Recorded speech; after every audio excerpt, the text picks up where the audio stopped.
Bonsoir tout le monde et merci d'être venu pour, euh, euh, pour assister à cette séance sur la troisième fausse identité dans notre série de trois fausses identités ou trois faces cachées de l'ego.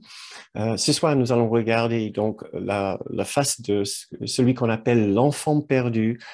C'est cette face qui est la dernière face que nous allons traverser, nous allons dévoiler avant de rencontrer notre véritable, magnifique, splendide réalité que nous appelons le Christ dans le langage symbolique d'une couronne miracle. Et ça, c'est la séance que nous réservons donc pour lundi prochain, si vous pouvez assister, si vous avez envie d'assister la semaine prochaine pour le summum quand nous arrivons au sommet de la conscience sur ce chemin. Donc voilà, encore un petit récapitulatif de ce que nous avons fait et pourquoi nous faisons ce que nous faisons. J'essaie aussi bien que possible de faire en sorte que les séances, les temps que nous passons ensemble soient un temps d'exploration, un temps de méditation, un temps de pratique, mais aussi un temps pédagogique avec un suivi dans les idées, dans le travail que nous essayons de faire. J'ai choisi ce sujet des trois faces cachées, des trois fausses identités, du fait de comment ça marche dans l'ensemble, de ce que nous avons essayé de faire pendant ce programme, l'amour plus grand que soi. Comme nous avons dit tout au début, l'amour est notre réalité, est notre vérité.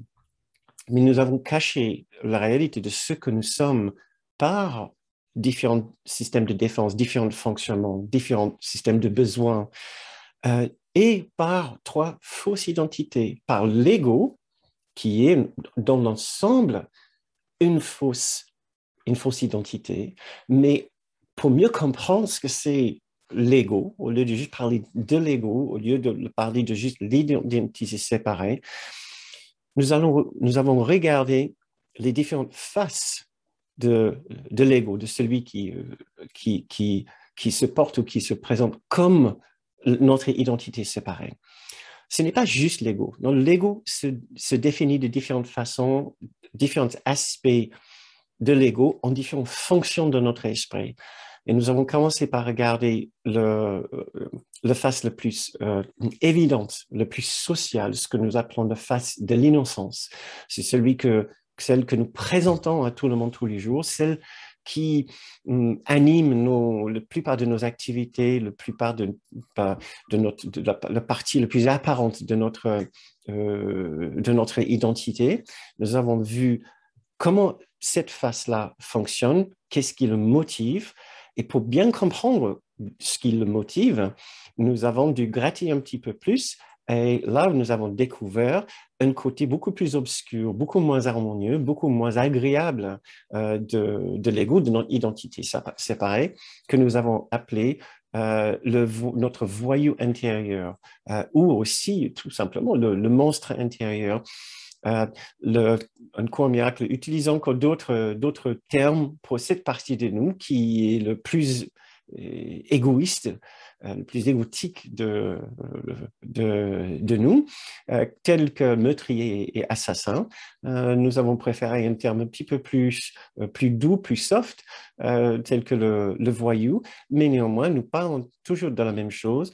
C'est l'aspect de nous qui cherche par tous les moyens de satisfaire ses besoins et ne pense que à ses besoins, ses impératifs et à lui-même.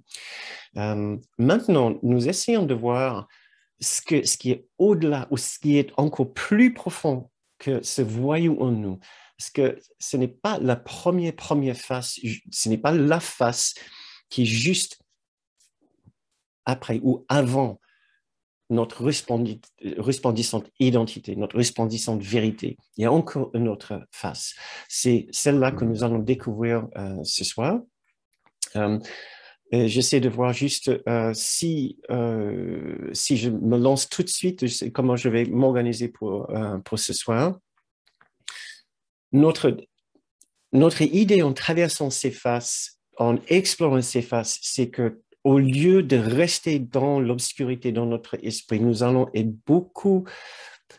notre conscience sera affinée pour identifier ces aspects chez nous, à savoir quand nous sommes dans l'emprise de l'ego, quand nous sommes dans cette partie de notre esprit, nous avons deux parties essentiellement de notre esprit séparées. Selon le cours miracle, nous avons l'esprit faux, encore dominé par l'envie de rester séparé.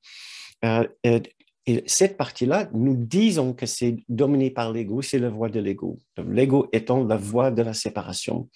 Mais il n'y a pas que ça, il y a aussi la voie l'esprit juste, qui contient la voie juste, la présence juste, la présence du Saint-Esprit, là où nous nous sommes accompagnés aussi par notre grand frère Jésus. C'est simplement une façon schématique de présenter notre identité séparée entre ces deux parties. Ce que nous essayons de faire, bien sûr, c'est de passer le maximum de temps dans notre esprit juste et sage et noble, et le minimum de temps, si vous voulez, de réduire le temps que nous sommes dans l'esprit faux, dans l'idée de basculer notre esprit de plus en plus vers ce sanctuaire intérieur, cet endroit en nous où nous allons pouvoir nous éveiller entièrement à la splendide réalité de ce que nous sommes. C'est notre esprit juste qui nous conduit à cet endroit en nous, le sanctuaire intérieur. Et comment est-ce que nous sommes motivés d'y aller? Qu'est-ce que c'est le levier? Pour quelle raison est-ce que nous allons y aller? C'est en reconnaissant comment nous sommes malheureux quand nous n'y sommes pas. Reconnaissons comment nous sommes malheureux quand nous sommes dans l'emprise de l'esprit faux, dans l'emprise de l'ego.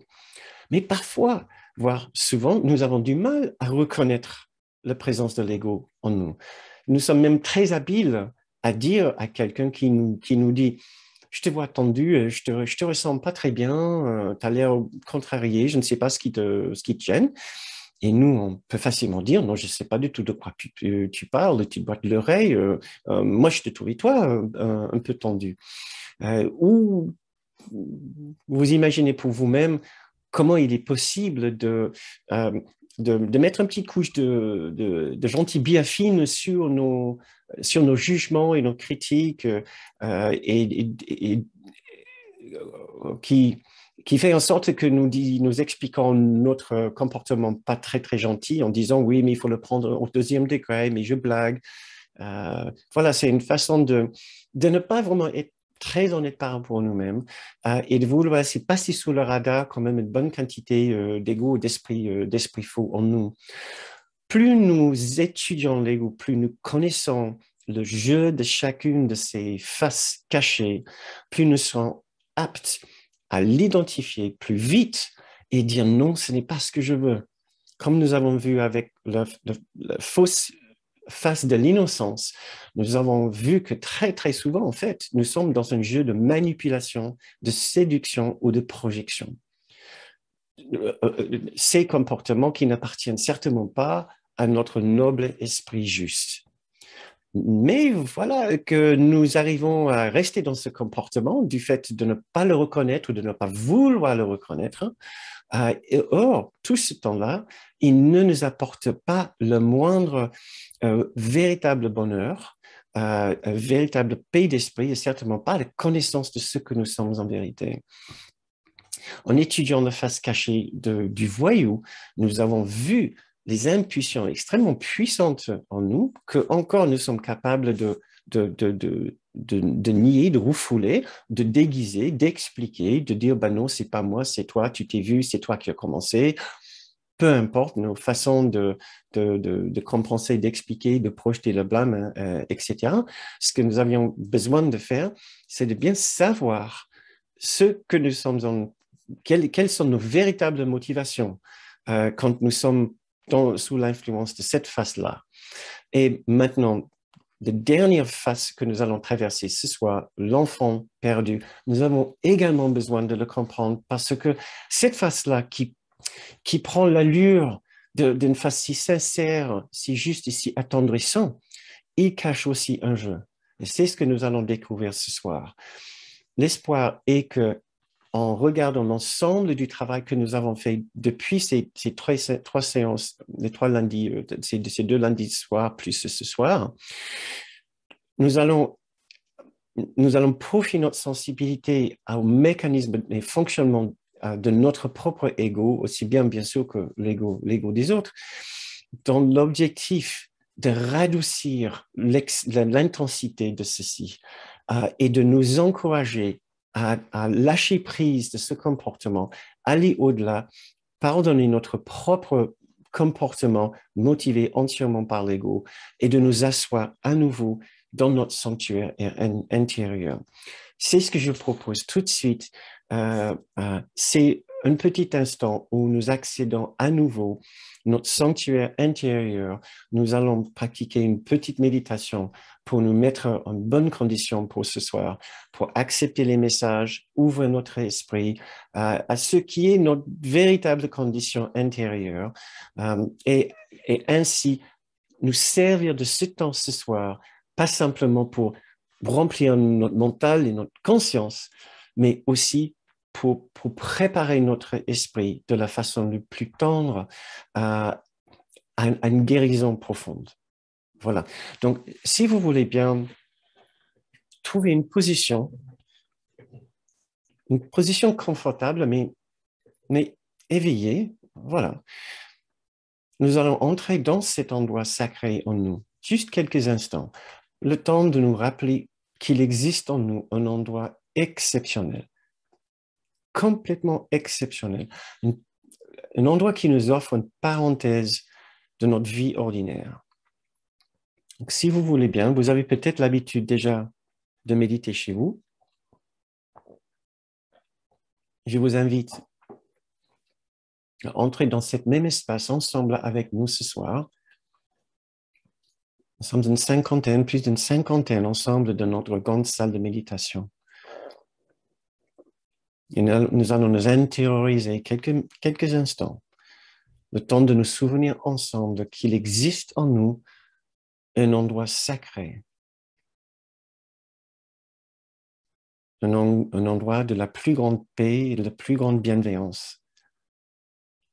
Pour ralentir nos pensées, nous pouvons suivre notre respiration. Devenons conscients de notre respiration qui ralentit automatiquement. Ressentons l'air qui entre et qui gonfle nos poumons doucement. Puis ce petit instant de battement avant l'expiration. L'inspiration et l'expiration qui se fait si doucement et si automatiquement. Tout comme la présence de la paix en nous, la présence de l'amour en nous, qui est toujours là quelque part au fond de notre existence. La respiration continue tous les jours. La respiration qui soutient notre vie physique et la paix et l'amour de Dieu qui soutiennent si entièrement notre vie spirituelle.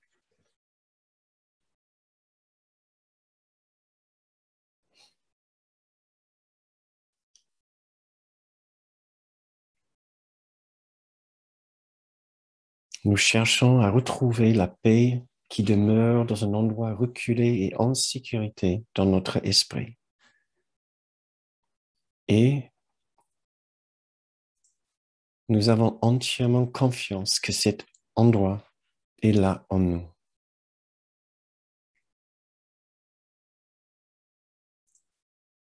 Nous n'avons qu'à calmer notre esprit agité.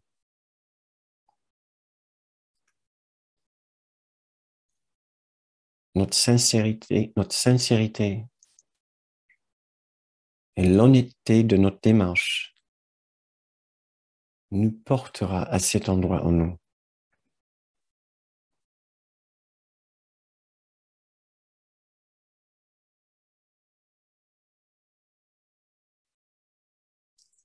Cet endroit extraordinaire d'une paix si profonde et aussi bien présent en vous qu'en nous tous.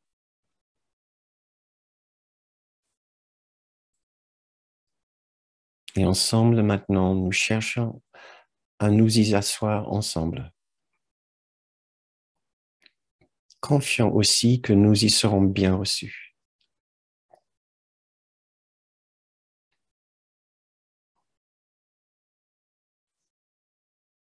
On ne nous a pas oubliés.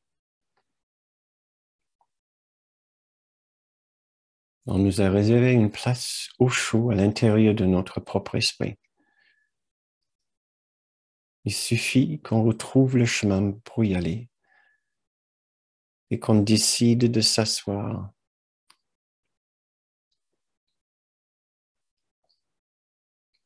et de retourner notre esprit à l'intérieur dans le calme en nous pour y entrer à nouveau.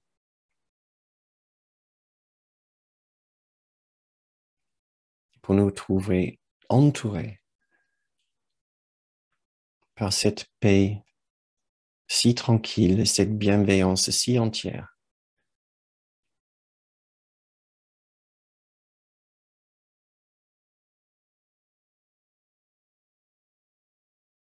Et maintenant, nous y sommes tous ensemble.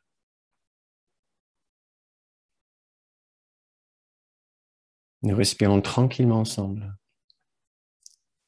Et nous nous souvenons qu'il n'y a rien d'autre à faire. Il n'y a rien d'autre à faire que juste être ici, dans ce calme, dans cette bienveillance.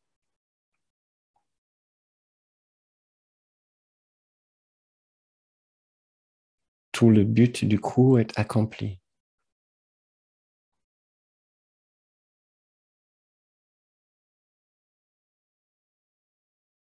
Nous reconnaissons la véritable demeure de notre conscience. Ce n'est pas à l'extérieur dans le monde, c'est bien en nous, dans cet espace partagé.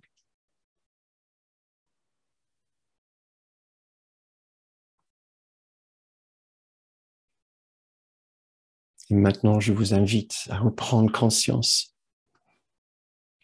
de votre monde extérieur, à revenir à notre séance.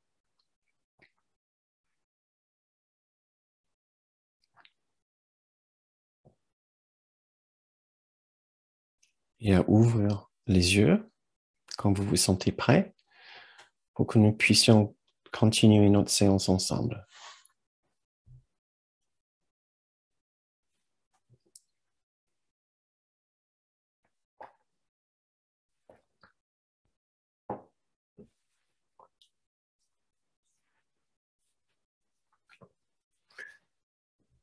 Pour vous donner encore un petit peu de fond de l'histoire sur ces fausses identités. Ces faces de l'ego ont été nécessaires depuis la séparation, puisque la séparation d'avec notre propre réalité, qui était l'instant de la fabrication du monde de la dualité. Quand nous parlons de séparation, nous pouvons aussi bien utiliser le mot dualité. Depuis ce moment-là, nous n'avons pas arrêté de nous poser des questions extrêmement embêtantes pour l'ego par rapport à cette expérience. Il nous est arrivé combien de fois de nous dire, non mais ce monde est fou, ce monde ne marche pas, je ne serai jamais heureux dans ce monde. C'est pour cette raison-là que l'ego, qui représente la partie de nous qui veut à tout prix faire perdurer la séparation dans notre esprit, il s'est dit, tiens, il va falloir que je fabrique différentes couches de mensonges et d'identités pour couvrir l'ensemble de cette problématique qui n'en est même pas une, puisqu'il n'y a pas de séparation à la fin. Nous sommes toujours ce que nous étions, nous sommes toujours dans notre demeure, notre véritable demeure. Mais il ne pouvait pas nous permettre de trouver cette vérité. Donc, premièrement, il fallait trouver un moyen d'expliquer comment nous sommes arrivés là où nous sommes et d'une façon cohérente qui semble donner une sorte de cohérence. Et le deuxième raison pour ces deux faces, c'était pour nous dire, ben, une fois arrivé là où vous êtes, il va falloir que vous trouviez un moyen d'être heureux parce que, je sais, vous pensez que c'est plus possible d'être heureux dans ce monde gris et malheureux et triste de séparation, mais je suis là pour vous dire que non, il y a bien un moyen. Alors, les deux faces que nous avons déjà regardées, la face de l'innocence et le voyou en nous, sont là pour nous aider avec la deuxième partie, comment être heureux dans ce monde ici. Le voyou en nous dit, j'ai des besoins extrêmement spécifiques, je vais te dire exactement comment faire pour être heureux dans ce monde.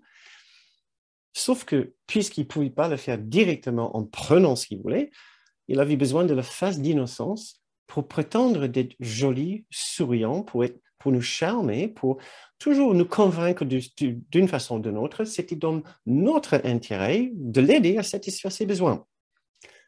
Ami avec le voyou avec ses besoins très définis qui nous disent très clairement, je sais exactement comment être heureux ici, et avec toutes les stratégies de notre face d'innocence, de notre charme Calimero, nous pensions avoir une bonne partie de ce qu'il nous fallait pour être heureux ici.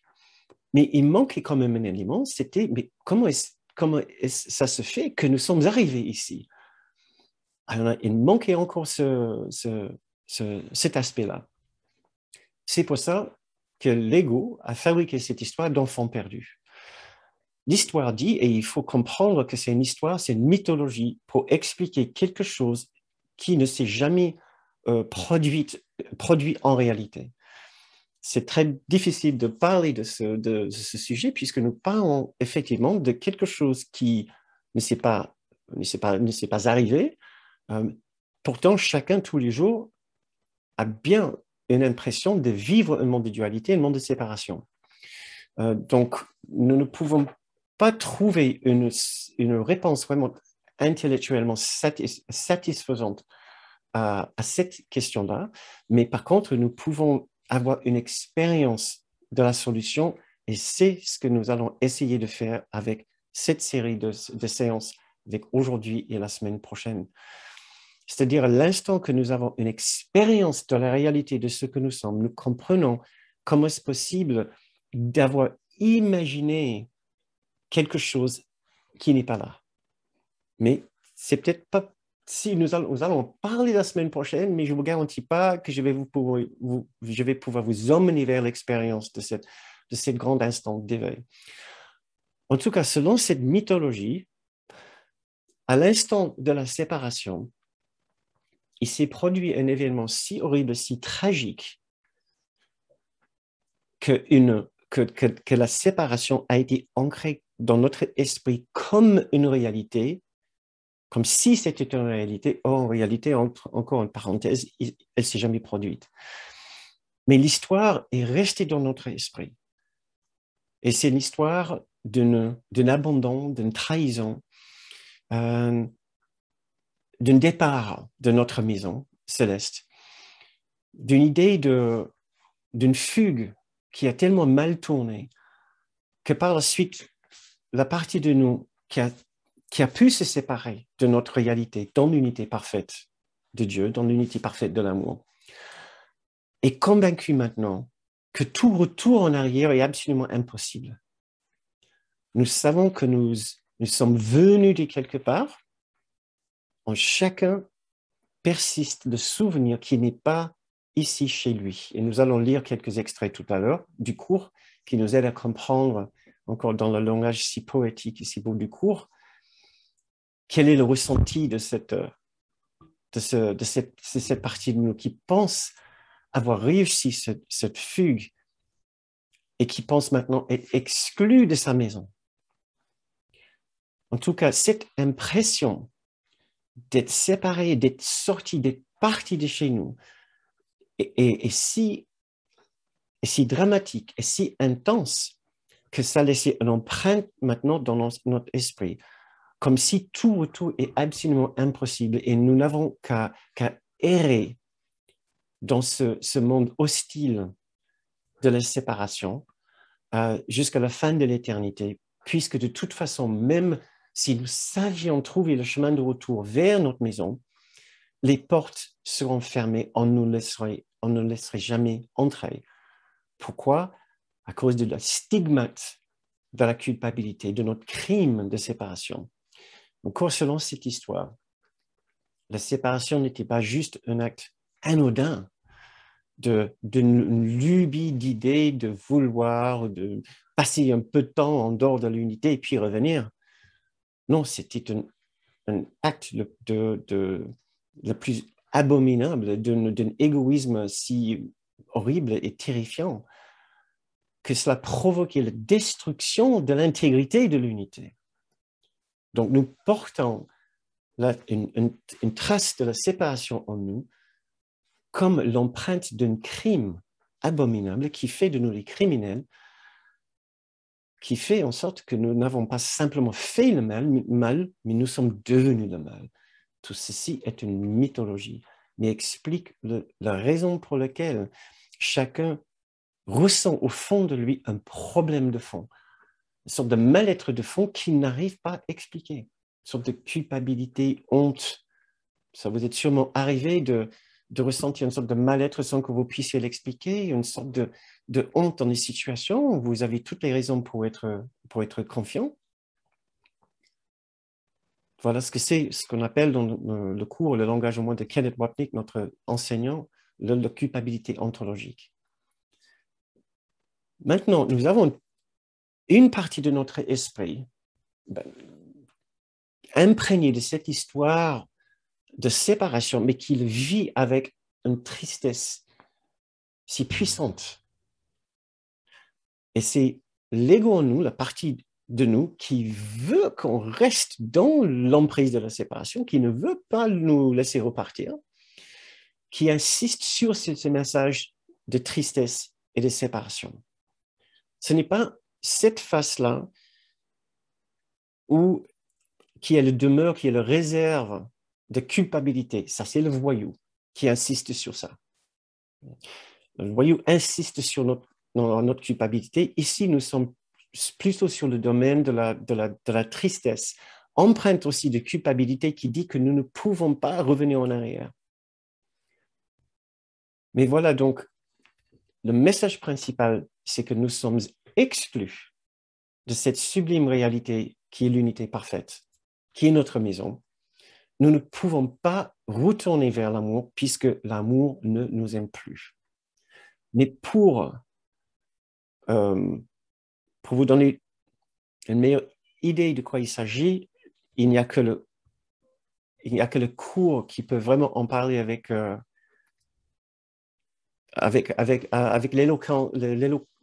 cette éloquence qui est vraiment sa signature.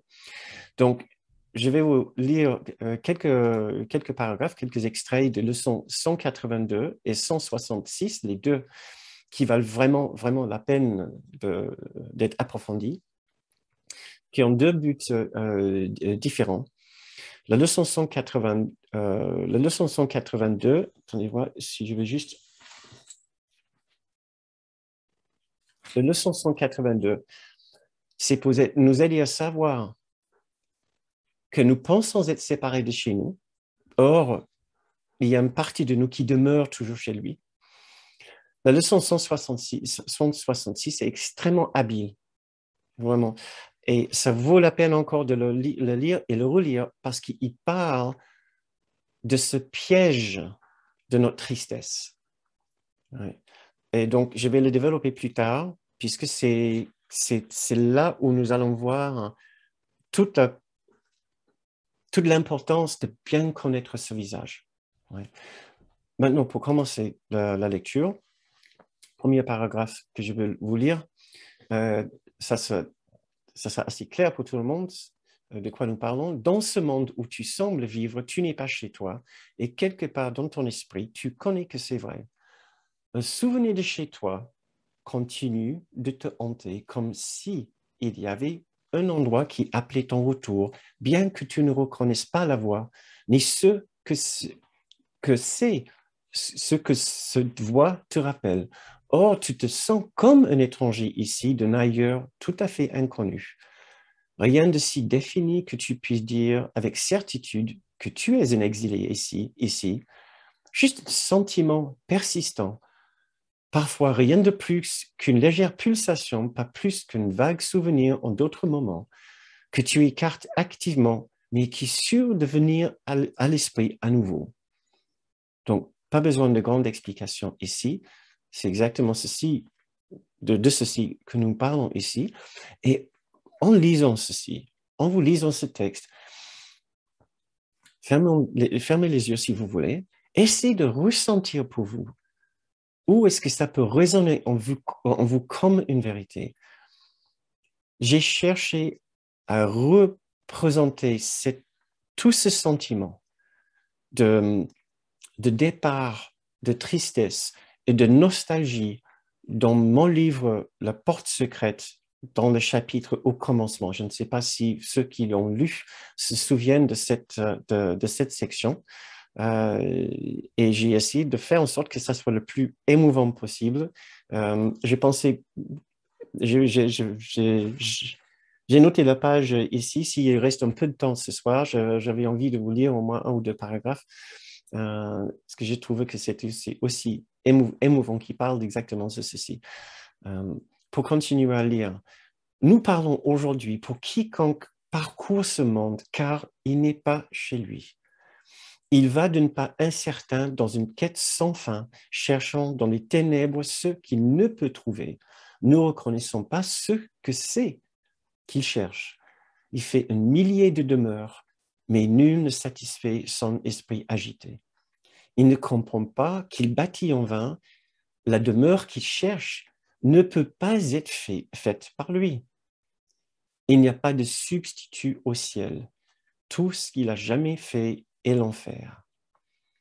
Tu penses peut-être que c'est la demeure de ton enfance que tu voudrais retrouver.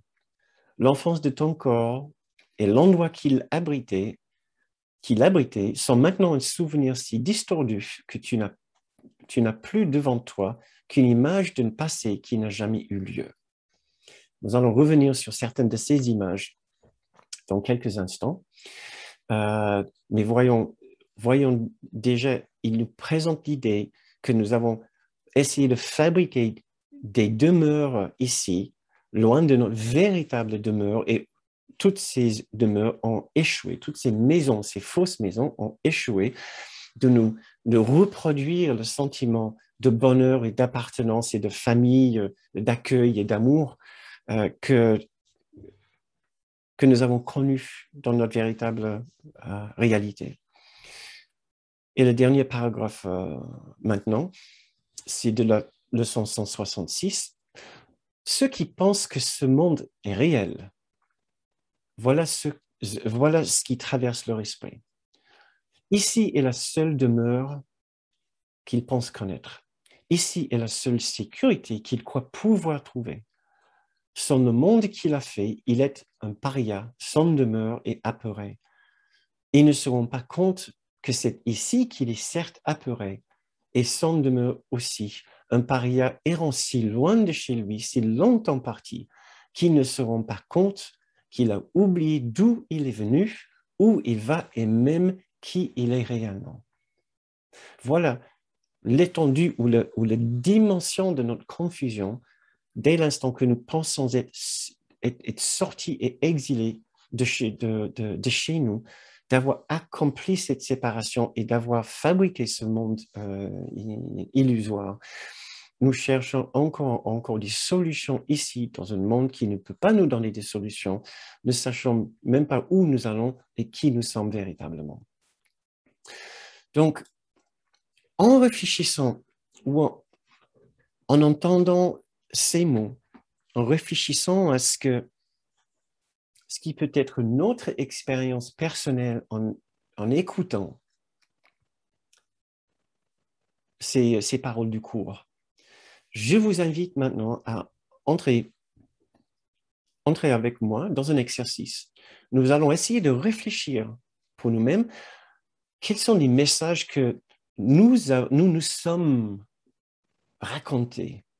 Quels sont les messages que nous avons gardés pour nous-mêmes à partir de cette idée de séparation? cette idée d'une séparation définitive qui ne peut pas être défaite, qui nous a causé tant de souffrance. Voilà, maintenant, et nous n'avons que chercher avec un grand sentiment de futilité notre bonheur ici dans ce monde. Qu'est-ce que ça évoque pour vous? Si vous avez envie de faire cet exercice avec nous, vous pouvez ouvrir votre chat, cliquant sur le bouton de discussion. Vous pouvez mettre vos idées dans le fil de chat. Sinon, vous pouvez juste réfléchir tranquillement à la maison. Si vous regardez en replay, essayez de réfléchir pour vous. Qu'est-ce que cela invoque pour vous, ces textes que je viens de lire? Est-ce que vous avez le moindre sentiment de ne pas être chez vous et de chercher, depuis ce moment de séparation d'avec ce que nous pouvons considérer notre chez nous, une forme de bonheur, une forme de famille, une forme d'appartenance, une forme de joie d'être chez vous, sans forcément pouvoir arriver, mais pleinement, même si vous êtes dans une bonne et belle situation, avec beaucoup de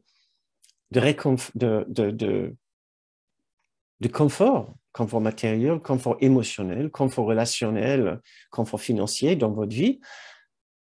Est-ce que vous ressentez quand même ce niveau d'appartenance, d'être vraiment chez vous, ici dans votre maison? Si vous avez envie de partager vos pensées ici dans le fil de chat, vous pouvez juste mettre une émotion, par exemple, tristesse, nostalgie, mélancolie ou autre chose. Qu'est-ce que ça évoque pour vous? Ou un message plus spécifique, je me sens perdu des fois, je me sens un peu exilé, abandonné, je ne sais plus où aller maintenant, je pense toujours aller dans une autre partie de la France. Ce genre de choses, si vous avez envie, si ça stimule une pensée pour vous, l'essentiel, c'est que vous travaillez avec l'idée au lieu de juste entendre ces informations comme des informations. Essayez de laisser ces informations avoir un certain impact sur votre esprit. Essayez de voir s'il y a un peu de vérité dans ce que nous sommes en train de dire ici, pour vous, dans votre expérience de la vie. Ou est-ce que non, ça n'a aucun sens pour vous. Vous êtes absolument à votre place, vous êtes chez vous, vous êtes très confortable, vous ne vous posez aucune question. Et l'unité, la perfection de l'existence, ce sera exactement là où vous êtes. Il n'y a aucun problème. Si c'est le cas, je suis très, très content pour vous. Je vais commencer à lire vos suggestions qui commencent à entrer maintenant. J'ai toujours eu l'impression de ne pas être chez moi, même alors que tout semblait très bien se passer. Merci. Je continue à lire. Ça évoque le sentiment de nostalgie que j'ai souvent éprouvé en voyant des fenêtres éclairées en passant de nuit en voiture, comme s'il y avait un foyer accueillant, mais que j'étais en dehors. Donc, une autre personne, sentiment d'être seul, un autre, désespoir. Une autre, je pense aussi à mon père, pied noir, qui était séparé de sa terre natale en Algérie. L'Algérie. Une autre personne, je me suis souvent senti en manque de repères dans ma vie et souvent aussi nostalgique, comme un extraterrestre, ennui, tristesse, mélancolie. Il y a toujours un manque ici. Une autre personne, souvent perdue, déçue. Encore une autre, j'ai toujours eu du mal à m'implanter, à m'établir quelque part, pensant que ce serait mieux ailleurs.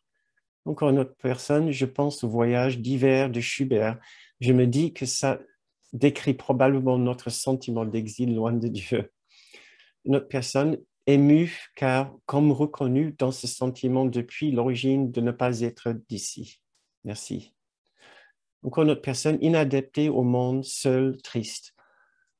Nostalgie, vide, manque, tristesse d'avoir perdu ma famille que je dois retrouver dans tous les coins du monde. La certitude d'avoir oublié quelque chose de très important et chercher en permanence et me le rappeler. Sentiment de ne pas être assez malgré tous mes efforts. Il y a parfois des ressentis de solitude ou de nostalgie. Encore une autre personne, les moments d'angoisse se sont estompés quand j'ai compris que c'était la séparation. Merci. Encore une autre personne, je me sens un peu nomade. Je plante ma tente, mais en fait, il faut bientôt que je déménage. Oui, tristesse, perdu, sentiment de solitude, malgré le plaisir de vivre seul. Je ressens beaucoup d'apathie. Encore un autre sentiment de manque. Comme un extraterrestre, les gens souvent me disaient ne pas me comprendre, seul et triste. L'impression que chez moi est si près et pourtant je continue à le chercher, de le chercher. Toujours l'impression qu'ailleurs je serais mieux, comme s'il n'y avait pas de bonheur possible. Quête depuis toujours. Parfois un manque, mais je ne sais pas de quoi, mais de moins en moins. Envie de vivre ailleurs, de ne pas être à ma place, en fait, sentiment de ne pas être à ma place, de faire tout de travers avec beaucoup d'efforts. Errance difficile de trouver un sens cohérent au quotidien.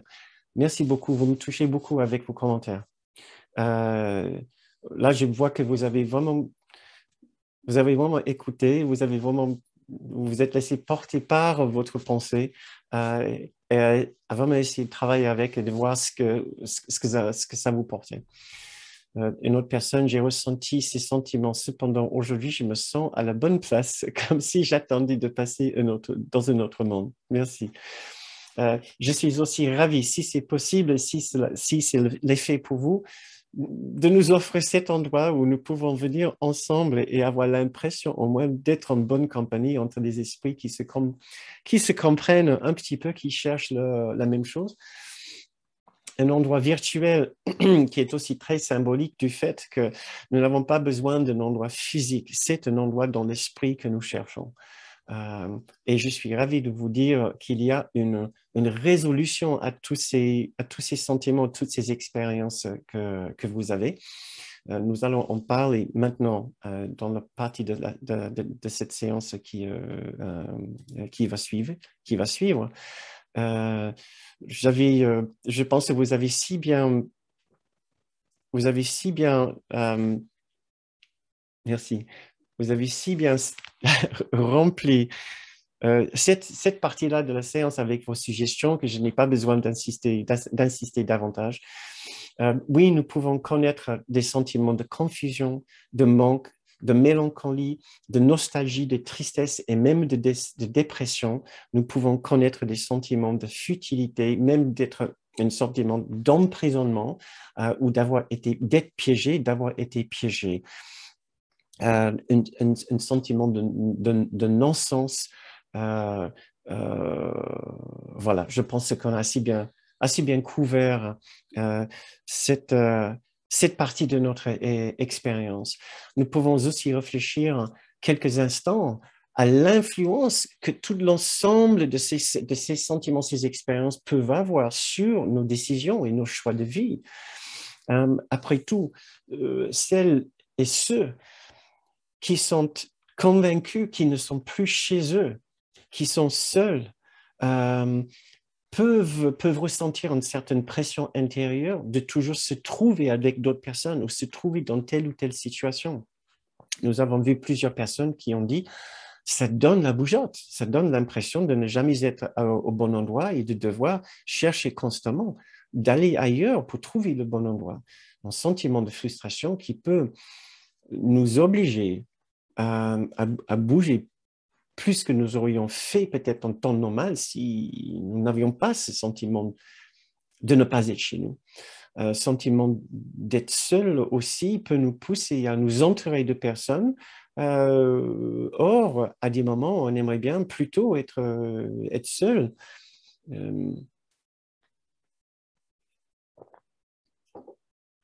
Un sentiment que même quand nous sommes avec les autres, il y a toujours l'impression d'être seul. Ça vous est peut-être sûrement aussi arrivé, d'être même à un dîner du soir, même à une fête, entouré de plein d'autres gens et de vous sentir seul quand même. Donc, nous pouvons, nous pouvons regarder quels sont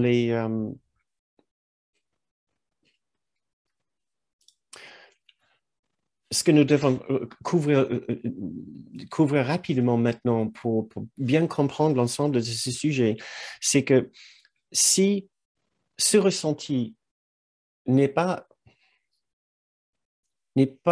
sur l'avant-scène de notre conscience, c'est-à-dire si nous ne sommes pas quotidiennement conscients de ce ressenti, c'est aussi parce que du fait d'avoir subi ce ressenti aussi douloureux de séparation et de tristesse et de mélancolie, nous avons entrepris aussi des stratégies de compensation pour satisfaire, pour trouver une sorte d'équilibre tous les jours dans nos vies, de ne pas nous trouver seuls et d'être à ce que nous pouvons appeler le bon endroit. Donc, nous voulons être sensibles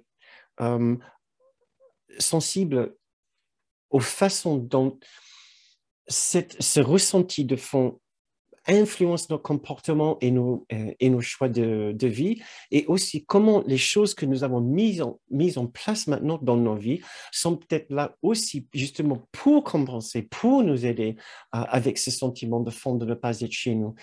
Par exemple, ça peut être un besoin un peu maladif de constamment travailler son lieu d'habitation pour le rendre de plus en plus chaleureux ou de plus en plus beau, ou constamment le changer, le rechanger pour avoir une autre expérience d'être chez lui, chez soi. Ça peut avoir un rapport avec une sorte de comportement de compensation, ce que nous appelons dans un cours miracle les relations particulières, que ce soit une situation, une activité, un lieu, des objets, une habitation. Nous essayons d'utiliser notre extérieur pour nous aider avec ce problème intérieur. Maintenant, nous venons à ce que je vois, en fait, le temps passe vite. Donc, j'ai besoin d'être un petit peu plus synthétique maintenant. C'est ici le point le plus délicat que je dois présenter maintenant. Et j'ai choisi quelques extraits de la leçon 166, comme je vous ai dit tout à l'heure, pour nous aider à comprendre la subtilité et la délicatesse de ce point. C'est que du fait que l'origine de ce sentiment est une décision de séparation, du fait que la séparation n'a jamais eu lieu, ce qui veut dire que la maison que nous cherchons est toujours là avec nous, quelque part dans notre conscience. Le fait que nous avons toujours accès à cet endroit intérieur, tout cela veut dire que quand nous insistons sur ce sentiment de tristesse et de séparation, que c'est un choix de le faire. Un choix que nous balayons immédiatement sous le tapis de l'inconscience, soit, mais néanmoins un choix. C'est-à-dire, quand nous ressentons cette tristesse, l'étendue, l'intensité de cette tristesse, cette mélancolie, cette nostalgie, cette façon de ne pas nous sentir chez nous, de regarder constamment pour l'ailleurs ou pour les personnes qui peuvent nous aider à nous sentir chez nous, c'est en quelque sorte une sorte de ruse. C'est une ruse, et c'est ça l'essentiel de cette face cachée de l'ego. Le ruse est de nous garder dans l'emprise de ce sentiment de tristesse. Or, si nous pouvions prendre un peu de recul et regarder d'où vient cette tristesse, c'est juste une autre face cachée de l'ego, une face qui semble moins égotique, moins violent, semble surtout plus bienveillant, semble plus en lien avec notre spiritualité, puisque au moins ça reconnaît notre maison spirituelle. Soit, c'est vrai, mais avec une insistance que cette maison n'est plus là, nous avons fait quelque chose qui nous empêche d'y retourner, qu'il y a une division, il y a une dualité, une séparation entre les deux. Donc, cela appartient donc au domaine de l'ego qui veut toujours nous garder dans l'emprise de la séparation. Plus nous insistons sur la véracité de cette tristesse, plus nous restons dedans, presque comme si ça nous fait du bien puisque ça nous aide quelque part à réfléchir à notre véritable maison. Mais non, nous restons dans l'emprise de la séparation et de l'ego et nous le faisons consciemment, inconsciemment, pour ne pas rentrer chez nous, à la maison, à l'intérieur de nous, dans notre sanctuaire intérieur, ce que nous allons essayer de faire tout à l'heure dans la dernière partie de notre séance ce soir. La tristesse est une sorte de ruse et aussi une sorte de piège, parce que ce sentiment peut sembler si sincère et si spirituel que si nous ne faisons pas attention, nous allons penser que nous y sommes à 2 doigts de la maison, que nous sommes de notre aspect le plus spirituel. Or, c'est précisément là où nous avons l'opportunité de vraiment faire le travail et dire, mais ce sentiment de tristesse ne peut pas être juste, puisque la séparation ne s'est jamais produite. Cette tristesse est une apparence.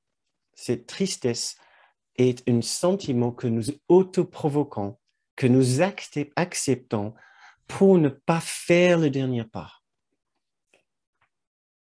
Je pensais que ça sera mieux si je vous lis ces textes que je vous ai choisis qui parlent beaucoup mieux de ce phénomène assez étrange. Donc, quelques paragraphes de la leçon 166. Les dons de Dieu ne sont pas acceptables, c'est-à-dire les dons de notre maison, les dons de l'esprit, les dons de notre demeure, ne sont pas acceptables pour quiconque a d'aussi étranges croyances de séparation. Il doit croire qu'accepter les dons de Dieu, si évident qu'ils puissent devenir, si urgemment qu'ils puissent être appelés à les réclamer comme siens. Ah oui, écoutez ça, je trouve ça exceptionnel. Les dons de Dieu ne sont pas acceptables pour quiconque a d'aussi étranges croyances. Il parle de cette personne maintenant qui refuse les dons de Dieu. Il doit croire qu'accepter les dons de Dieu, si évident qu'ils puissent devenir, si urgemment qu'ils puissent être appelés à les réclamer comme siens, c'est être forcé de se trahir lui-même. Il doit nier leur présence, donc nier la présence de notre maison, contredire la vérité et souffrir par la tristesse pour préserver le monde qu'il a fait. Pour préserver le monde qu'il a fait, nous nous sentons forcés, accepter, faire le dernier pas, accepter qu'il n'y a pas eu de séparation, que nous y sommes, que les dons de Dieu nous sommes à nous, sera nous trahir nous-mêmes. Et nous sentons l'obligation de nier la présence ou la réalité de ce demeure, la réalité du Christ, la réalité de ce que nous sommes, contredire la vérité. La vérité, c'est qu'il n'y a pas eu de séparation. Nous avons accès à chaque instant à cette sublime état de conscience que nous appelons l'éveil ou le salut. Et nous pensons être obligés de souffrir de cette tristesse et ce sentiment d'abandon, d'exil, pour préserver le monde que nous avons fait, que nous pensons avoir fait. Je continue à lire. Or, dans ces errances solitaires et insensées, les dons de Dieu vont avec lui, tous inconnus de lui. Il ne peut pas les perdre, mais il ne veut pas regarder ce qui lui est donné. Il continue à errer conscient de la futilité qu'il voit partout autour de lui, percevant combien son petit lot ne fait que s'amoindrir alors qu'il avance vers nulle part. Or, est-il vraiment tragique quand tu vois qu'il suit la voie qu'il a choisie et qu'il aurait seulement besoin de se rendre compte de qui, avec un Q majuscule, fait route avec lui et d'ouvrir ses trésors pour être libre. Voilà le soi que tu as choisi. Le soi séparé, l'enfant perdu, l'enfant triste, le soi que tu as choisi, celui qui est exilé, celui que tu as fait pour remplacer la réalité de ce que tu es. Je crois que ça sera difficile de trouver des messages plus clairs. Donc, quelque part dans notre esprit, nous devons commencer à faire une sorte de virage à 180 degrés, là où nous étions peut-être contents d'arriver à ce sentiment de souvenir d'une maison qui est là pour nous, qui était notre maison, mais nous ressentons une distance, un éloignement, un exil, un abandon, etc. Nous étions peut-être contents déjà d'arriver là parce que, au moins, c'est vrai, nous avons conçu à nouveau, pour nous avons essayé de nous souvenir de ce qui est notre véritable maison. Mais la façon dont nous le concevons nous garde encore dans l'emprise de la séparation. Donc, c'est là où nous devons maintenant essayer de nous libérer de cette façon d'être, de cette façon de faire. Nous insistons, nous continuons à insister à bâtir une maison extérieure pour nous satisfaire parce que nous avons toujours l'impression que notre maison intérieure soit n'est pas suffisante, soit elle est dangereuse. Et c'est là où nous essayons de travailler maintenant, c'est là où nous passons beaucoup de temps avec le cours à essayer de travailler notre maison intérieure pour la rendre plus agréable, plus accueillante que notre maison extérieure. Tant que notre maison extérieure est très agréable, très chaleureuse, très accueillante, nous avons l'impression que, oh, ok, d'accord, ben, je vais bricoler un petit peu ma maison intérieure de temps en temps, mais je n'ai pas besoin d'y vivre tout le temps. Après tout, regarde ma maison extérieure. C'est là où nous voulons faire un choix définitif maintenant pour dire non, j'ai besoin de travailler ma maison intérieure. Deux choses, je dois rendre ma maison intérieure plus confortable, plus attrayante, plus accueillante, et je dois aussi essayer d'enlever la contradiction que je peux ressentir dans ma maison intérieure. Je peux ressentir que si je passe trop de temps dans ma maison intérieure, je risque de perdre quelque chose, comme s'il y a un danger à rester trop à l'intérieur de moi-même, dans le silence de mon esprit calme. Donc, nous n'allons pas pouvoir faire tout le travail ce soir, vous imaginez bien, mais c'est juste pour vous dire, c'est pour ça que nous faisons le travail que nous faisons, d'essayer de retourner en silence à l'intérieur de notre esprit pour purifier, pour clarifier cet endroit, pour le rendre plus accueillant, plus agréable, pour nous asseoir dans le calme ensemble, à savoir, il n'y a rien à craindre à rester à l'intérieur de nous et de calmer notre mental, calmer notre esprit et de voir ce qui se passe là. C'est un travail de la plus grande importance. Aussi, notre maison n'est pas ailleurs. Notre maison est là où vous êtes, où que vous soyez. Ce n'est ni dans l'avenir, ni dans le passé, ni dans un autre endroit. C'est là où vous êtes, où que vous soyez. La maison que vous cherchez est là. Il suffit juste d'intérioriser votre esprit, de retourner votre regard à l'intérieur, de retrouver cet endroit de calme, que vous fermez les yeux ou non, d'occulter le monde extérieur. On ferme les yeux ou psychiquement, juste en faisant abstraction du monde extérieur, pour vous retrouver à nouveau avec vous-même dans la forte intériorité de votre propre esprit. C'est là maintenant où nous allons méditer pour retrouver à nouveau cet endroit. Nous allons essayer d'enlever quelques meubles qui sont de trop, ou nous allons rendre notre maison intérieure plus agréable parce qu'elle est là. Elle est là pour nous accueillir. C'est notre sanctuaire intérieur. Un jour, nous allons pouvoir passer tout notre temps dans notre sanctuaire intérieur, dans cet espace sublime de paix extraordinaire à l'intérieur de nous, tout en étant encore dans le monde extérieur. Tout comme nous avons vu Kenneth Wapnick faire, très affairé dans la journée et toujours d'un calme absolu. Il était à l'intérieur de lui tout en étant à l'extérieur. Donc, je vous invite à reprendre votre position de méditation.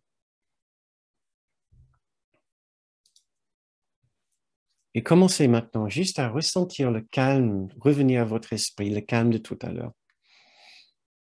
Nous allons mettre de côté maintenant tous ces extraits, tout ce que vous avez entendu.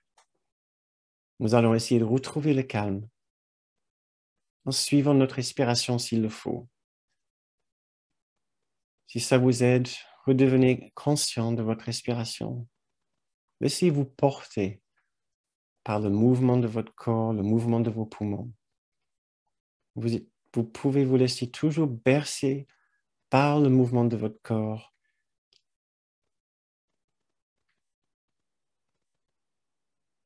Qui respire tout seul, si tranquillement, si paisiblement.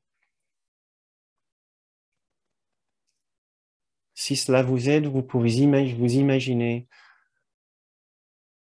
entrer dans un lieu que vous appelez votre sanctuaire intérieur. Mais de toute façon, vous y êtes. Maintenant, vous reconnaissez qu'il y a une partie de votre esprit qui pense toujours être séparée de sa source, qui pense toujours que la tristesse qu'il ressent, qu'il reconnaît en lui, est juste, est vraie et justifiée. Maintenant, nous ne nions pas son expérience. La tristesse de cet enfant a d'abord besoin d'être soulagée. Nous pouvons soulager la peine de notre enfant qui se croit être séparé de chez lui. Si cela vous aide, vous pouvez demander de l'aide à un grand frère ou une grande sœur pour vous aider à soulager cette partie de vous qui pense être loin de chez lui. Donc, la première étape, c'est juste le réconfort de cette partie de nous qui se croit séparée de sa maison, qui croit être loin de chez lui. Prenons soin de cette partie de nous de la façon la plus appropriée pour nous. Ne nous nions pas nos droits d'avoir cette expérience de tristesse, de solitude. Parfois, même les larmes peuvent venir. Il n'y a pas de mal. Notre but, c'est d'apprendre à être bienveillant à nouveau avec nous-mêmes, avec nos expériences. La séparation n'est pas une dimension facile. Nous avons besoin de toute la douceur et bienveillance dont nous sommes capables. Prenons soin de nous-mêmes dans les conditions dans lesquelles nous nous trouvons. Une fois que vous ressentez quand même un certain petit soulagement de cette peine, vous pouvez maintenant vous poser la question, est-ce que ma tristesse est entièrement justifiée? Est-ce que ma tristesse est juste? Peut-être que ma tristesse cache autre chose.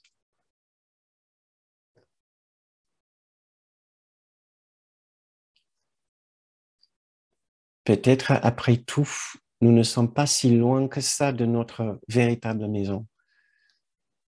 Peut-être notre tristesse est une façon même d'insister que nous ne sommes pas chez nous. Mais pourquoi est-ce que nous ferions une chose pareille?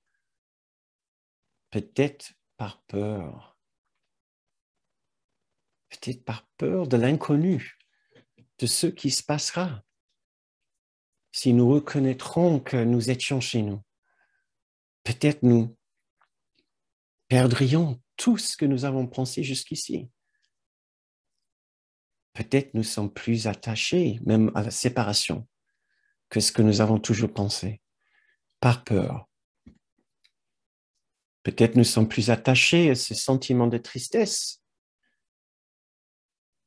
par peur de reconnaître que ce sentiment n'est fondé sur rien. Et maintenant, essayons de comprendre cette confusion, encore avec bienveillance, une si immense bienveillance. Nous avons notre grand frère et notre grande sœur qui sont à côté de là, qui comprennent notre confusion. Que nous pouvons penser un instant qu'il y a quelque chose à craindre, à oublier la séparation, oublier notre tristesse, oublier notre particularité, toutes nos histoires de souffrance et revenir chez eux. Il ne nous juge pas.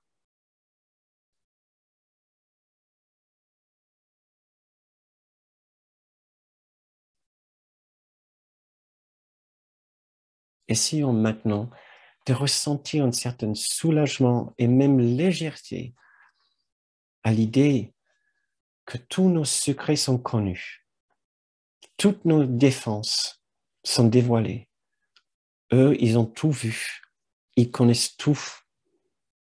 Notre ruse, nos ruses, les rouages de notre esprit, les points de confusion dans notre esprit qui ont fait en sorte que nous sommes restés volontairement en dehors de leur présence, en dehors de notre sanctuaire, en dehors de notre demeure sacrée.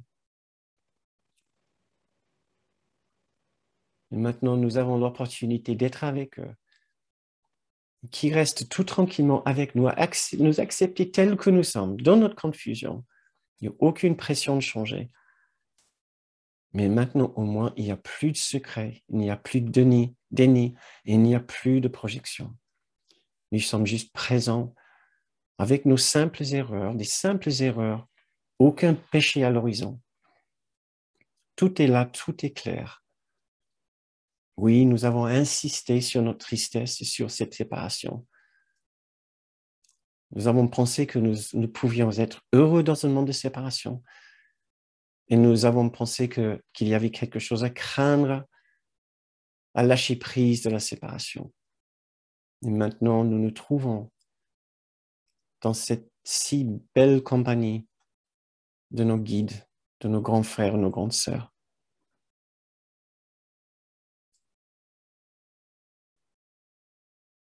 Nous prenons juste un instant de plus de nous rendre compte de tout le travail que nous avons fait et de nous rendre compte que après tout, nous avons traversé tous ces différentes faces, secrets, mensonges, et nous y sommes enfin toujours ensemble dans ce lieu magnifique de notre sanctuaire intérieur.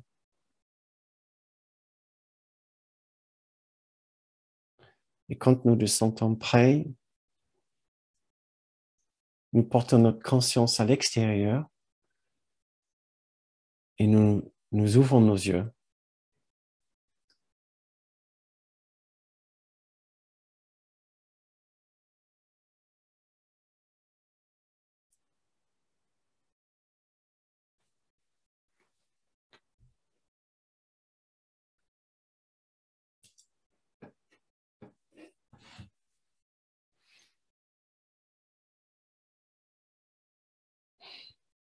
Quand vous vous sentez prêt, vous pouvez revenir à nous. Et nous allons terminer cette séance ensemble maintenant. C'est la fin de notre méditation, la fin de la séance.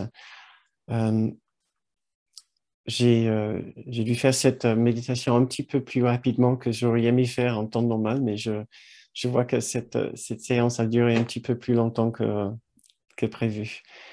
Donc, si vous êtes en train de regarder, si vous avez la possibilité de regarder cette méditation en replay, ou si vous êtes en train de le faire, vous pouvez arrêter la vidéo maintenant et juste rester dans cette méditation le temps que vous souhaitez. Une méditation qui vaut vraiment la peine d'approfondir. Si maintenant nous allons terminer la première partie de la soirée et entrer dans la deuxième partie qui sera un petit peu plus courte que d'habitude. Si vous devez partir maintenant, merci beaucoup encore d'être venu, d'avoir passé du temps avec nous. Votre présence fait réellement une différence. Aussi, si vous avez la possibilité de soutenir ces séances qui existent uniquement grâce à votre générosité et surtout grâce à ce système d'échange, au lieu d'offrir ce programme d'enseignement sur la base d'un abonnement avec tarification, nous avons décidé de l'offrir sur la base d'une contribution. Nous offrons ce que nous pouvons et dans l'idée de votre côté, vous offrez aussi ce que vous pouvez pour soutenir ces séances. Il semble que cela fonctionne pour continuer à offrir ces séances au plus grand nombre. Donc, nous dépendons de vos contributions. Nous vous remercions très sincèrement pour votre aide, mais qui, voilà, votre aide produit ces séances. C'est la fin du mois de novembre, donc si vous n'avez pas fait une contribution pour ce mois-ci, peut-être ça peut vous inspirer de faire. Il suffit d'aller sur mon site bernardgoum.com, vous allez trouver l'onglet contribution. Sinon, vous pouvez aussi peut-être penser à faire une contribution pour le mois de décembre qui commence dans quelques jours. Très bien, merci. Écoutez, ce que je vais faire maintenant, c'est, ça y est, j'ai cliqué sur le bouton magique et maintenant vos micros, vous pouvez les activer si vous le souhaitez. Vous pouvez aussi, si vous le trouvez, appuyer sur le bouton « Levez votre main » et ce qui est une indication que vous voulez poser une question ou parler. J'oublie systématiquement de vous dire, si cela vous impressionne un peu trop, d'ouvrir votre micro et de parler parce que vous savez que nous sommes enregistrés, n'hésitez pas de me dire maintenant ou plus tard, Bernard, s'il te plaît, je préfère ne pas être enregistré. Il n'y a aucun problème, je vais faire en sorte que votre participation ne soit pas sur la vidéo finale. Il n'y a aucun problème, je peux le garder comme je peux l'enlever. Donc, dites-moi, et soyez honnête, il n'y a aucun problème. Si cela vous empêche de vous sentir à l'aise, ça sera vraiment dommage parce que nous sommes ici dans une grande famille. Nous nous connaissons déjà bien. Si vous vous êtes senti empêché de participer du fait que c'est enregistré, ne le soyez plus. Donc, Marie-Micheline. Oui, bonsoir. Gratitude. Vraiment, c'est extraordinaire. Moi, je n'avais pas de questions, mais je voulais que tu lises les 2 paragraphes de ton livre, s'il te plaît, au lieu de ma question. Que je relis de paragraphes de... De ton livre, La porte secrète, Ah, s'il te ah. plaît. Oui, c'était un peu compliqué parce que j'ai plusieurs... C'est assez long, euh, Mais c'est mon désir, c'est mon petit désir. Alors, c'est mon livre d'ailleurs, si vous ne l'avez pas Moi vu. aussi, j'aimerais bien. Ah, ben, il y a plusieurs passages et j'avais du mal à la dernière minute à trouver les passages. Il y a un passage en particulier là où il pleure pour la première fois et je n'arrivais pas à le trouver. J'étais un peu pressé à la fin. Mais là, par exemple, Paolo regardait fixement le magicien. C'est là où le magicien Zeph, il commence à expliquer à Paolo comment il est arrivé dans le domaine, quelle est l'origine du domaine. Et donc, il parle du peuple, du peuple et du roi, qui sont partis de chez eux. Ils ont écouté les mensonges du demi-urge. Ils se trouvent maintenant... et il se trouve maintenant dans le domaine en fait, juste à l'extérieur du domaine, et le domaine, c'est un peu compliqué, vous ne connaissez pas le livre, ils ont suivi un long chemin et c'est devenu de plus en plus sombre et brumeux, la route pleine de brouillard. Ils quittaient le royaume de lumière et jusqu'à ce qu'ils arrivent devant le grand muraille, forteresse de la forteresse du domaine. Et le demi-heure, je leur disais d'y entrer pour être en sécurité. Ce monstre invisible, le demi-heure, je parlais à l'intérieur de notre esprit. Ne pensez pas au nom que votre roi ne sache rien de vos actes. Il appelle cela trahison et crime de lèse-majesté. En ce moment même, il se prépare à vous punir et va vous infliger un châtiment effroyable qui dépasse tout ce que vous pouvez imaginer. Comprenez bien que quel que soit l'amour qu'il vous portait naguère, à présent, il n'a pas d'autre choix que de vous haïr, de vous poursuivre et de vous tuer. Vous êtes le mal, votre péché doit être puni et vous porterez pour l'éternité la marque honteuse de votre culpabilité. C'est ainsi que cette voix parle avec autorité, disait Zeph, tissant dans notre esprit un mythe qui serait à l'origine de chacune de nos pensées, de chacun de nos sentiments, de notre souffle même. C'était le mythe du roi cruel et implacable qui juge, condamne, punit et tue.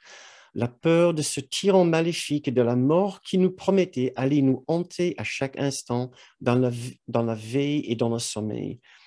Nous étions perdus, complètement et profondément perdus. Mais pourquoi? Uniquement parce que nous avons cru ces spectres malfaisants et toutes les idées pernicieuses cachées dans le sort qui nous avait jetés, ces notions de péché, de culpabilité, de châtiment. Le cœur de Paolo pesait, Paolo c'est son jeune apprenti, le cœur de Paolo pesait comme une pierre dans sa poitrine à l'idée de la situation désespérée du peuple et il poussa un profond soupir avant de regarder à nouveau le magicien. L'histoire n'était pas terminée et Paolo attendait la suite avec une impatience mêlée d'appréhension. Donc, mais c'était difficile de voir où il parle, voilà, de la tristesse. Non, non, non, c'est que c'était un à un, chacun de nous a tourné le dos au royaume de lumière que tu vois devant toi pour entrer dans le règne de l'ignorance et de l'illusion, dans l'étrange et obscure prison qu'est le monde impitoyable du domaine. Nous avons contemplé le sombre muraille qui se dressait devant nous et nous nous sommes lamentés sur notre sort abominable. Certains se demandaient comment nous pourrions être heureux dans une telle prison, mais d'autres leur rappelaient les horreurs pires encore qu'il y avait dehors. Juste pour un instant, nous avons retrouvé la mémoire de notre beauté, de notre complétude et la conscience d'être purs, bénis, pareils et unis avec tout dans une parfaite unité. Et nous avons oublié nos corps séparés et douloureux. Lentement, nous avons tourné le dos à la porte pour retourner vers les prairies ensoleillées, mais aussitôt le demi-urge s'est abattu sur nous. N'allez pas plus loin, a tonné la monstrueuse créature. Je vous ordonne d'entrer ici, sous ma protection, dans mon monde séparé. Tout retour en arrière signifie la mort. Le chant que vous entendez est la voix du Seigneur assoiffé de sang qui se déguise pour vous tromper. Ce que vous prenez pour le soleil n'est qu'une lueur pour vous prendre au piège. Il ne vous reste plus rien là-bas, ni amour, ni espoir, ni sécurité. Seul le châtiment vous y attend. Et voilà. Donc, Marie-Micheline, tu connais le livre ou pas? Non, mais mon anniversaire s'en vient le 5 janvier, alors je le demande en cadeau d'anniversaire. C'est l'histoire de la séparation et l'histoire de notre retour. Inès, tu le connais, je pense que, ouais. Et Virginie, il y a plein d'autres gens qui le connaissent, ouais. Donc, voilà, c'est une fable, c'est l'histoire de la séparation et de notre retour en forme d'une fable. Merci. Donc, je ne sais pas s'il y a d'autres personnes qui aiment peut-être ajouter quelque chose par rapport à la séance ce soir. Comment vous vivez peut-être cette dimension de l'esprit? Si ça vous a parlé, ou si peut-être vous pouvez dire que vous avez du mal à vraiment raisonner avec cette idée de ne pas être chez vous, de tristesse. Donc, Ève, chère Ève. Oui, ça m'a beaucoup parlé. Je crois que de toutes les séances que j'ai écoutées depuis le début, c'est celle qui m'a le plus parlé. Et ça me donne l'impression de m'être réveillée. Je ne pense pas que ça soit tellement différent de ce que tu fais d'habitude, mais que j'étais plus réceptive. Ok. Je pense qu'il y a moins de résistance. Donc, ouais, ça m'a vraiment beaucoup parlé. Ça m'éclaire beaucoup cette métaphore de maison parce que ça correspond à des choses que je sens. L'attachement à la maison, le désir si j'allais dans le Lot au lieu d'être en Berrieux, je serais mieux. Et je rêve une maison idéale. Quoique le Lot est spécial. Hein. Ouais. Mais je voudrais que ce soit juste une préférence. C'est pas ça qui va m'apporter la paix de Dieu, c'est juste une préférence. Voilà. Mon métier, voilà, je suis en train de lâcher prise beaucoup de choses, y compris par rapport à mon métier de thérapeute. J'ai fait une constellation familiale parce que j'arrivais pas à développer.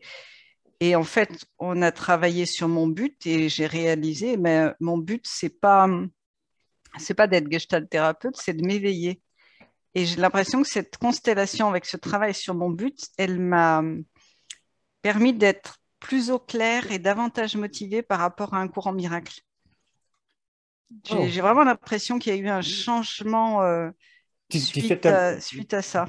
Du fait d'avoir travaillé cette autre modalité. C'est ça. Parce qu'en fait, on était censé travailler sur le développement de ma pratique professionnelle, mais quand elle a formulé les choses, enfin, elle n'a pas placé ma profession dans la constellation, elle a placé mon but, mon véritable but. Et après la constellation, j'étais en colère contre ce métier qui ne voulait pas de moi. Enfin, j'ai traversé des moments difficiles, je n'ai pas plus de monde qu'avant.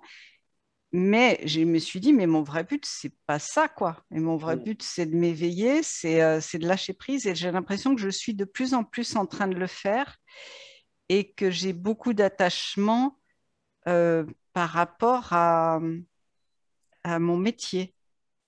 La particularité, elle est encore beaucoup dans le métier, mais que je m'en décolle petit à petit. Et j'ai vraiment l'impression d'avoir pu être vraiment réveillée et que ce que tu disais, ce que tu expliquais et les extraits du cours, ça me parlait comme si tout d'un coup j'avais l'esprit plus clair qu'avant, quoi. Wow. Donc merci beaucoup, ça a été très bénéfique cette séance, vraiment, vraiment un beau moment. Et puis je me réjouis d'aller bientôt à la retraite de Noël. Oui, effectivement, on va se voir bientôt, oui. Oui. On va traverser le pays, j'espère qu'il va faire beau. Ouais, j'espère aussi que j'aurai pas la neige pour traverser le Massif central, mais de toute manière, je trouverai un moyen, j'irai. Oui. Peut-être que je serai en retard s'il y a de la neige, parce que je vais recevoir des patients le 27, je vais faire la route le 28 au matin, donc s'il y a de la neige dans le Massif central, ça va me retarder. Mais voilà, on verra. Je partirai tôt et je prends le risque. Merci beaucoup, Ève, pour ces témoignages.